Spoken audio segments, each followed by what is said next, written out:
Gospel of Matthew 24. And we're going to start in verse 45, and then we're going to get into chapter 25, verse 13. And I want to give you a message today that's sort of a two-parter, but both parts are about the same thing. They're about a warning from Jesus.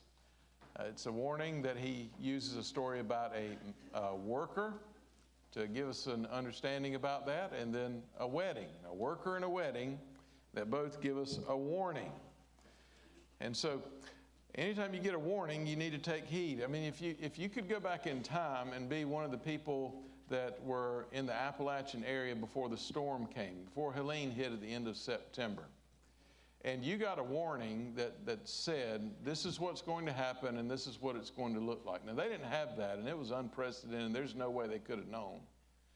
But what if you would have known? What if you could have known? I mean, the damage, the destruction, so many lives that were lost.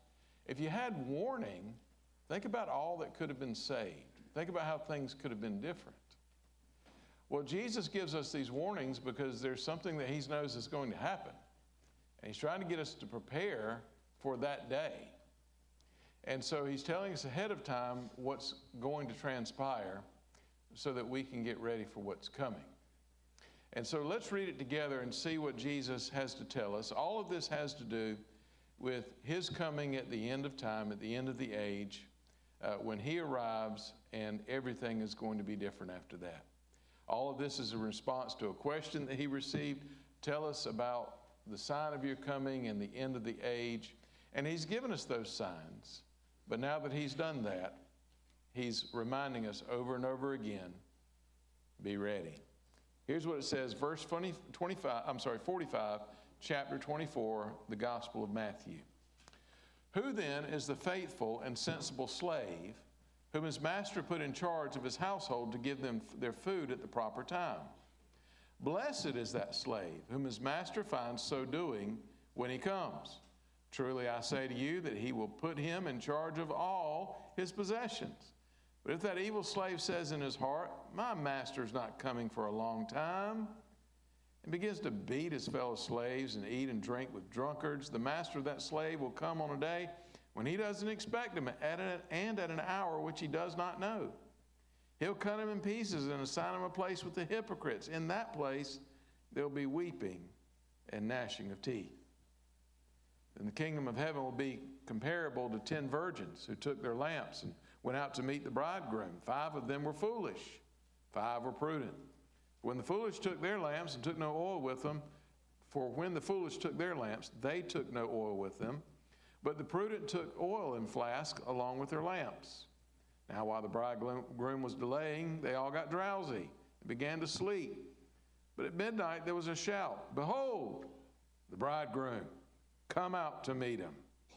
Then all the virgins rose, trimmed their lamps. The foolish said to the prudent, give us some of your oil, for our lamps are going out. But the prudent answered, no, there won't be enough for us and for you too. Go instead to the dealers, buy some for yourselves. While they're going away to make the purchase, the bridegroom came. Those who were ready went in with him to the wedding feast, and the door was shut. Later, the other virgins also came, saying, Lord, Lord, open up for us. But he answered, truly I say to you, I do not know you. Be on the alert then, for you do not know the day nor the hour. We get warnings all the time. Got to pay attention, know what to do, and then act on them when you get them. If you come down Highway 17 and a red light comes on behind you and you hear a siren, get over, get out of the way. There's a heavy vehicle moving really fast that wants to get around you. It's an ambulance, it's a fire truck. Move. You know what to do when you get that. If you're in Kansas and you hear this air horn signal out, get underground. There's a tornado coming. I mean, we get warnings. You got to do what you got to do when it comes. Jesus is giving you a warning here. He's telling you what's going to happen. And he's telling you, get ready, be prepared, because you don't know when it's going to happen. You just know this day is coming. Well, what does he teach us about that day in these texts? He begins in verse 45 by saying, who then is the faithful and sensible slave? When he says who then, He's sort of inviting you to put yourself in the story. You're supposed to ask yourself, is this me? Am I the one he's talking about here? Am I a faithful and a sensible slave? What does it mean to be faithful? It means you're obedient, you're trustworthy, you're consistent, you're prepared. What does it mean to be sensible? It means you're wise, you're smart, you got a brain, you do the right thing. It's like when Jesus says, a foolish person is going to build their house on the sand. When the storm comes and winds rage, it's going to be blown over. You don't want to be that person. You want to be wise and sensible. Put it on a good foundation. Well, here, there's wisdom to be shown in the worker by the way that he works. So what's going on here? There's a master and there's a worker. There's a slave. Slave might be offensive to some people in this day and time. In their day, 2,000 years ago, no big deal. Up to half the Roman Empire were slaves. They had them everywhere. And so you had a worker that was put in charge of something by the master. And the master is going to be going away for a long time, it appears, because the worker is eventually going to reason in his heart and talk about, well, I don't think he's coming for a while. I can get away with this thing. But we understand already that this is connected to much of what Jesus has already taught us. And in case you haven't been here, let me just tell you, Jesus is going away. We know that he's going to be going to a cross. The time period in which we're getting this message is the week that he's put on that cross. He's announced it more than once, at least 3 times in the book of Matthew. He's talked about it. And then he says he's going to rise again 3 days later. But after he rises again, he's going to be exalted and go back to heaven. So when he goes to heaven, there's work for the church to do. There's assignments that are going to be given. We have a stewardship, a responsibility entrusted to us. There's work that we're left behind, that we who are left behind are supposed to accomplish. One of those things that Jesus has talked about is that we're to get the gospel to the ends of the earth, to all the ethne, all the people groups, from every tribe, tongue, and language. The gospel is supposed to penetrate, and people are going to be reached. Doesn't mean everybody on the planet is going to be reached, but it does mean that some out of every tribe, tongue, and nation will be able to hear the gospel before the end comes and be saved. Now, that's going to take a minute. You're not going to do that in just a few years. And Jesus isn't stupid. He knows that. So while he knows that only the Father can tell you when he's coming back, he also knows it seems like it's probably going to be a little while. And he's right, because it's been 2,000 years now, and we're still waiting on Christ to come. Doesn't mean he's not coming. It just means when it's the right time, he will. But there's work to be done until he comes. So he's given you this story about what do you do while you wait. And you need to be warned that just because he hasn't come doesn't mean you get to loaf and you get to be lazy and get to do nothing. Doesn't mean that you get to say, well, it'll be a while since he's going to come, so let me just live any old way I want to. So he makes a comparison with a wise servant and a foolish servant. The wise servant does his job and he does it well. And because of that, what he sees is a conditional blessing. Now, it's conditional because the way that he's discovered is what's going to determine what kind of blessing he's going to get. In other words, when the master comes, again, the master is Jesus, the servant's supposed to be us. When the master comes, what does he find you doing? How are you acting and operating? How are you living? Because that makes all the difference. He says in verse 46, blessed is that slave whom the master finds so doing when he comes. So this guy was doing his job. He was working hard. He was busy. He was persevering. He was consistent. He was prepared. And then the master comes and there's a blessing. And what does the word blessing mean? Well, it can mean joy, happiness. It can be a reward. It can be the favor of the master upon you. All things you want from Jesus. Blessed is the one who's found doing the right stuff when he comes. But then there's this other guy, and he's beating the servants, and he's not doing his job, and he's hanging out with drunkards. What happens if he gets found? I mean, put it in our day and time. Let's come to our day and just imagine there's somebody that's got a multi-million-dollar house on the shores of Long Island, and they're up there on the coast of New York, and They got a house worth $30 million, and they are wealthy beyond what most people could ever dream or imagine, but they've got it, and they like it, and they want to enjoy it and use it. So they decide they're going to go spend a summer in Europe. And they're just going to tour around the cities and go to all the five-star hotels and restaurants. And they're just going to take 3 months and just kill their boredom over there. So they hire somebody to take care of their $30 million house, and they take off. But 2 months into it, they're bored again. They decide to come home early, so they take the red eye. They fly across the Atlantic. They get here early in the morning. Plane lands at 5:30 in Boston, and they get in the car and they drive, or maybe they land in JFK, wherever they get. They head to their house, and the question is, what do they find when they get there? They've come back a month early. Well, they may come up this long driveway and look at the trees lining the driveway on each side and the grass and see that it looks like it is immaculate. Every blade of grass is cut, every hedge is trimmed, the trees are pruned. They come up to the front door, it's locked, the house is secure. You look through the windows of the house, not even a smudge on a window, not a fingerprint, nothing. Unlock the door, come through the front door, you're walking around looking at the furniture and the countertops, you take your finger and you rub across it, you won't find a speck of dust.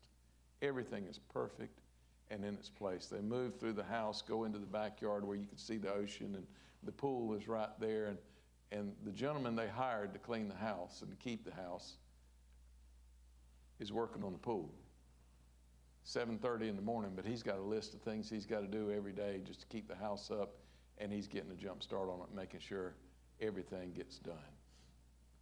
Wouldn't you like to be found if you were the worker and be found that way? Because it could be different. What if they pulled up to this long driveway, and as they're coming down it, there's toilet paper in every tree? Beer cans littered all across the front drive. The hedges look like they haven't been touched in a month. Front door is wide open. People are in the house that they don't know, sleeping on furniture or sleeping in their bed. Refrigerator door is wide open. Everything inside's ruined. The guy they hired can't even find him. He had a big party, didn't he? Now, you get found like that, I mean, you're in trouble, right?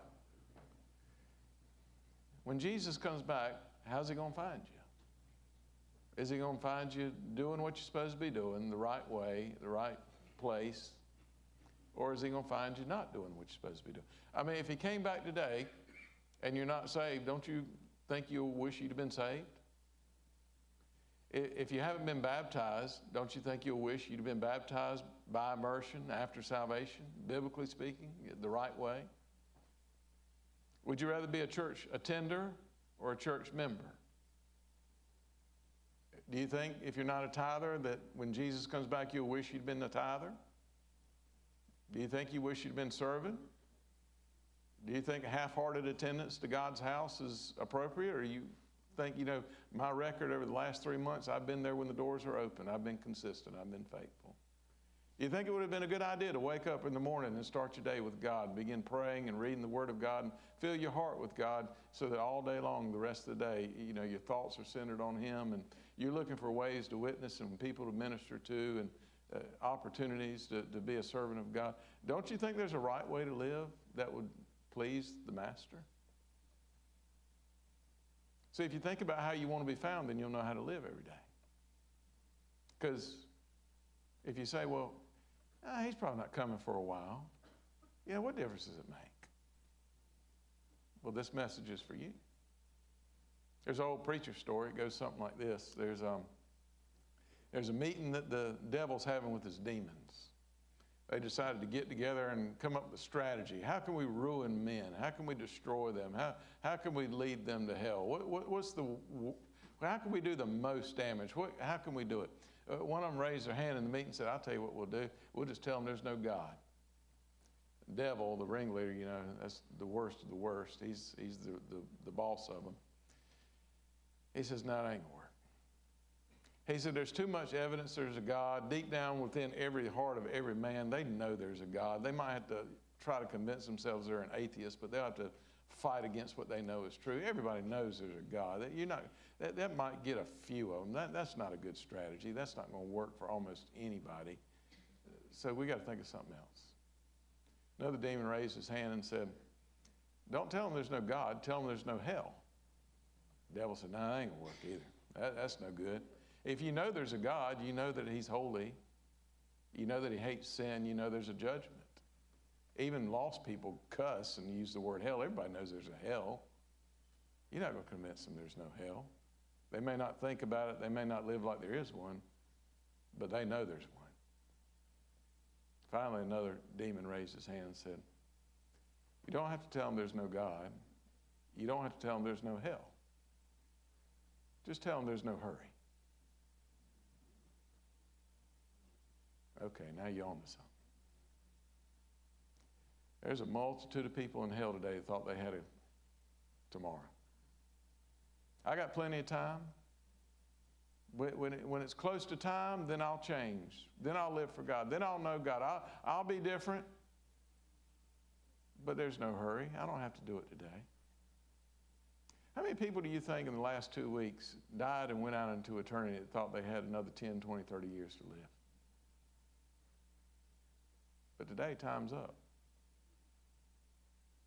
There's a lot that people don't expect to happen that happens. People think they got all the time in the world. There's no hurry. I'll change. I'll get to it eventually. I'll put God first eventually in my life. But right now, I'm going to just do my thing. Just like this guy in the story, right? You know, and go and beat his fellow slaves. So he takes people that belong to the master and he abuses them. I'm going to drink with the drunkards.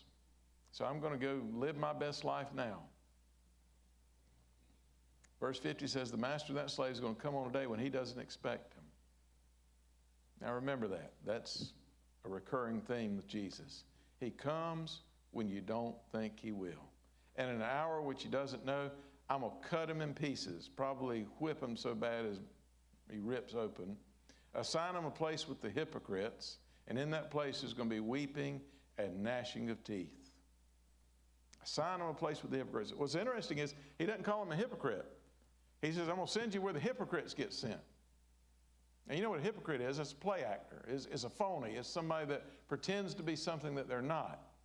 So the hypocrites, as far as this goes, are those that would pretend to serve the master that really don't. These are the ones that pretend to be Christians, but they're really not.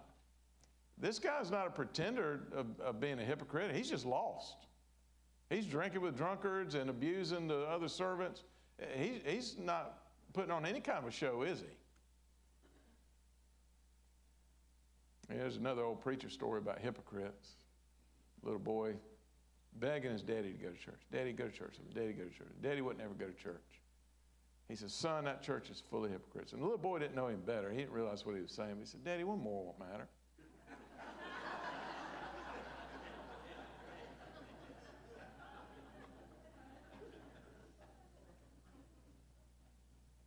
You know where hypocrites go? Where there's weeping and gnashing of teeth. Why? Because they're not real. You know where this lost person goes? Same place. Weeping and gnashing, again, weeping, why? You're sad, gnashing of teeth, you're angry, and you're in pain. That's how Jesus describes hell. You know, when you get to the end of the story, what you have is you have a master that's gone away, expects somebody to be working, comes back, there's judgment day, there's accountability, and there's only two outcomes. There's two possibilities. You're going to be blessed, or you're going to be where there's weeping and gnashing of teeth. You know, that's it. There's a missed opportunity. There was a warning that was given. You knew to be ready. You knew what you needed to be doing. But now there's punishment, there's banishment, and there's no hope. Whose fault is it? It's not the master's fault. It's the other one's fault. He knew better. He just didn't do the right thing. He wasn't prepared. What is Jesus saying? The master's coming on a day when you don't expect it. Be prepared.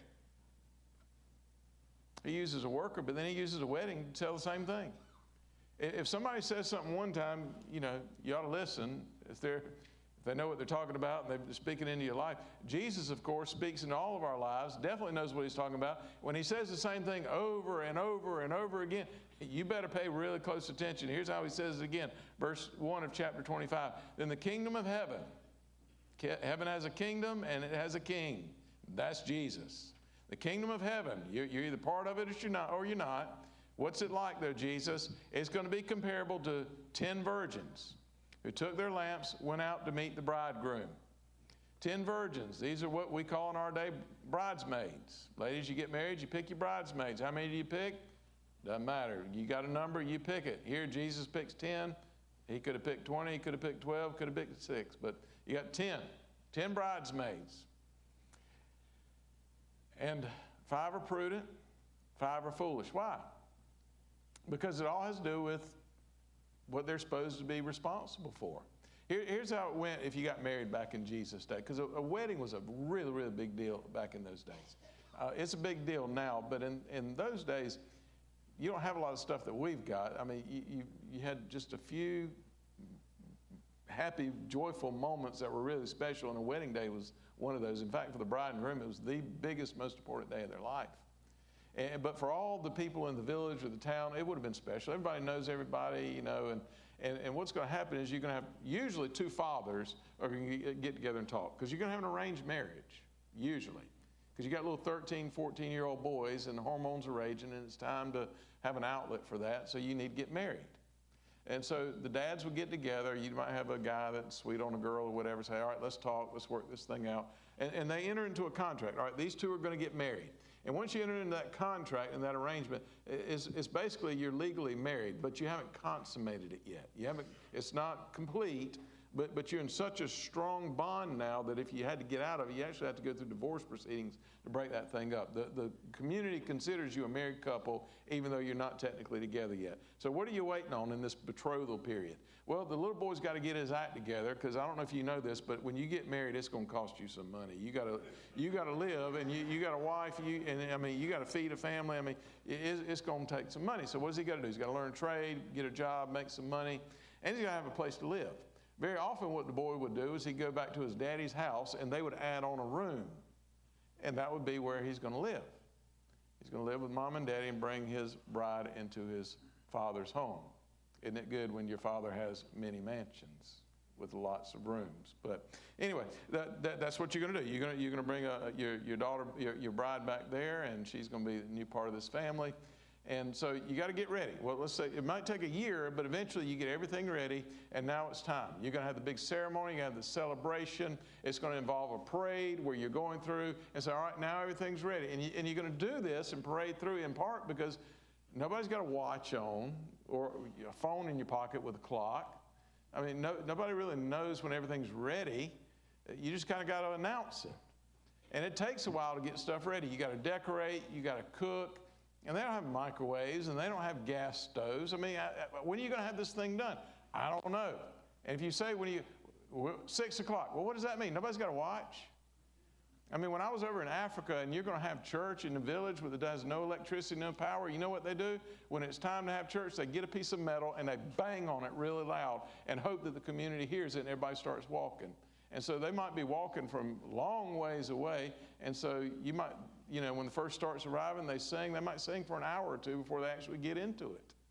Because who knows? I mean, you just got to have some kind of noise or some kind of signal to get everybody there. Well, here's what they're going to do. They're going to parade through the town. And all the people that are part of it, especially the bridesmaids, have these torches that are lit that shows that they're part of the wedding, and they parade through too. And you come back to the house, and you have singing and dancing and food and great conversation. A lot of people are there. I mean, it's just a great time, and many times it lasts for days and days and days. Everybody wants to be part of it. It's going to be a good, wonderful thing. So these ladies, these bridesmaids, they know they're in the wedding. They know that it's time. It's close anyway, and we got to get ready, because when all the food's prepared and all the decorations are done, he's going to come through. We got to join him in this parade, and we got to march the happy couple back, and it's on. And it'll be after that they consummate it, and that's officially, they're married completely. So, if you know that you're a bridesmaid, and you know you're responsible for having these torches and having them lit, whose fault is it if you don't have the oil to light the stuff? It's your fault. You knew what's coming. You know what is about to happen. You know what you're supposed to do. They didn't do it. You got 5 that are foolish because they just rolled the dice and said, well, maybe we'll just get by, we won't need it. And you had 5 that were prudent. They said, we're preparing in case we got to light these things, we need the oil. So, look at the story again. 5 of them are foolish, 5 are prudent. When the foolish took their lamps, they took no oil with them. When the prudent took the oil in their flask along with their lamps. Now, when the bridegroom was delaying, they got drowsy and began to sleep. Now, that's a recurring thing with Jesus, isn't it? We saw it back up in chapter 24, verse 48. My master's not coming for a long time. What's he saying here in chapter 25, verse 5? Same thing. The bridegroom is delaying. What is Jesus doing? He's gone back to heaven. And it's been 2,000 years. He's not come back yet. There's a delay. The bridegroom's delaying. They all got drowsy and began to sleep. Anything wrong with going to sleep at midnight? No. They're not in trouble for sleeping.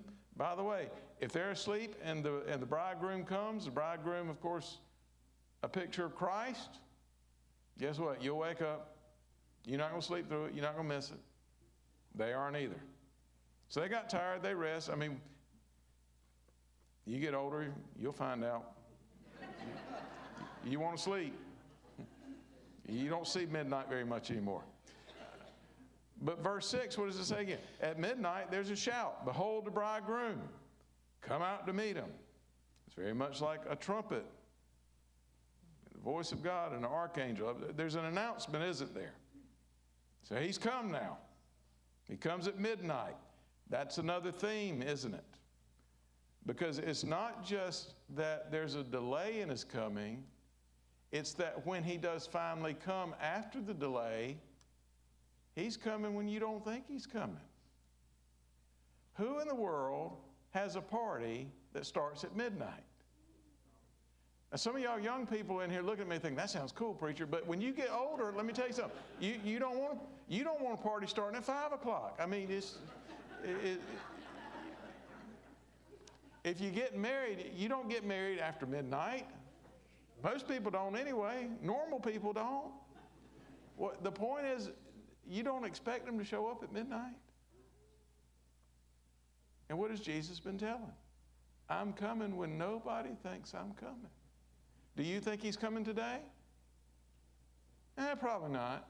Well, that'd be a good day for him to come then. You don't know when he's coming. That's his point.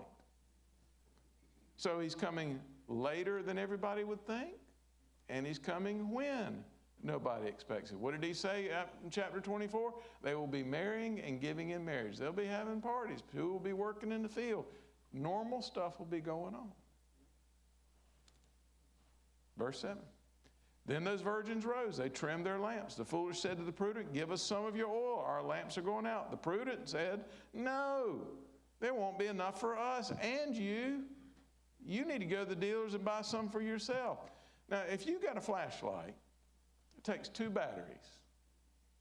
And you got a friend that has a flashlight with no batteries, and you take one of your batteries out and give it to your friend, you got no light. That doesn't work, does it? Same thing here. Each has enough for their own, but there's no sharing. Now, what is Jesus trying to teach? When the bridegroom comes, ain't nobody else can help you that day. You can't get any of the preacher's oil on that day. You can't get any from your mom and daddy, your son and your daughter, your wife, your husband. Either you're ready or you're not. But I can't get you in then. You got to be responsible for you. You've been warned. You know what's coming. If you're not prepared, it's your fault. But nobody else is going to be able to give you anything on that day. I got enough for me, but I don't have enough for me and you. You got to take care of you. That's what he's saying. While they're going away to make the purchase, the bridegroom came. Those who were ready went in with him to the wedding feast, and the door was shut. Sound familiar? Once he comes, that's it. It's too late to get prepared after he comes. Because when the door is shut, you're either in or you're out. But once he comes, it's over. No more decision to be made after that. The opportunity to be prepared and to be welcomed in is over. The door's not going to be open again. Verse 12 sounds very much like the end of Matthew chapter 7. He said, truly I say to you, I don't know you. Somebody's out there banging on the door. We want to come in. You know, Jesus said in that day, at the end of chapter 7 in Matthew, he said, many will say to me in that day, Lord, Lord. And he'll say, depart from me. I never knew you. Sounds familiar. So he said, be on the alert then. He said, you don't know the day or the hour. So what are you supposed to do? Live like he's coming today. You got to do something with Jesus. That's how you get prepared. 2,000 years ago, there's a man that walked on this earth that said, I'm God, become a man. Now that sounds like an outrageous statement unless you can back it up. But that man that walked on this earth, every prophecy about the coming Messiah was fulfilled in his life. When he asked, tell me one thing I've ever done wrong, point out one sin in my life, there was not an enemy that he had that could point out anything. He never sinned. He wasn't in it for the money. He died a poor man. But all he did is go around and help people. And he backed up what he said. And when he spoke, by the way, he spoke like a man never spoke before. But he backed it up with miracles. He walked on water, fed thousands with loaves and fish, healed the blind, the deaf, the lame, cast out demons, raised the dead. Then he called his own shot and said, they're going to put me on the cross. 3 times we've seen in Matthew recently where Jesus says, I'm going to Jerusalem, they're going to kill me, I'm going to be handed over to the chief priests, and then I'm going to rise again on the 3rd day. He says it over and over again all throughout his ministry in many ways, just like Jonah's cast in the depth of the sea and comes out 3 days later out the belly of the whale or the fish, or tear down this temple and in 3 days I'll raise it again. He says it over and over and over again, then he does it. 500 people that knew him before he died sees him after he comes back. There was plenty of evidence, plenty of witnesses, and the one that died and rose from the dead that said, I'm God, become a man to die in your place, to pay for your sin, has now been exalted to heaven and has promised, but just as you've seen me come before, I will be back. The master is gone, he's delayed, but he'll come. What have you done with him? Is he your king? Is he your Lord? You've got to wrestle with who is Jesus and who is he to me? Have I believed him and trusted him and followed him and surrendered to him? Is he my God? And if he's not, you're not prepared. But you can be prepared today. If you will call on his name. If you'll ask him, he'll save you. My sanctified imagination, one day it's going to go something like this. There might be people in a building, might be in a church building like this. And one day you'll be looking through stained glass windows and all of a sudden it'll just get eerily dark outside. Black as soot in the sky. Street lights, they'll still work. But it'll be so freaky the building will empty out. Everybody will go outside. Now if you're around here and it's about noontime here, high noon, you'll look up and you won't be able to see a thing. But if you're around the world, halfway around the world, it's midnight. But on a clear night, maybe a full moon, the moon's gone, the stars are gone, it's just dark and black. There's a rumbling, there's a shaking, it seems like it's coming from the sky. But you can feel it. Everybody's awake, everybody's looking, it's like nothing anybody's ever seen. And all of a sudden there's a voice. Everyone on this planet hears it and hears it in their own language. They understand it. Behold, the King has come. A trumpet, a flash, and he's here. You ready?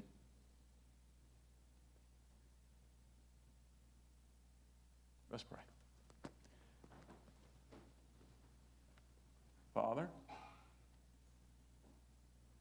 There's a day coming that Jesus is coming.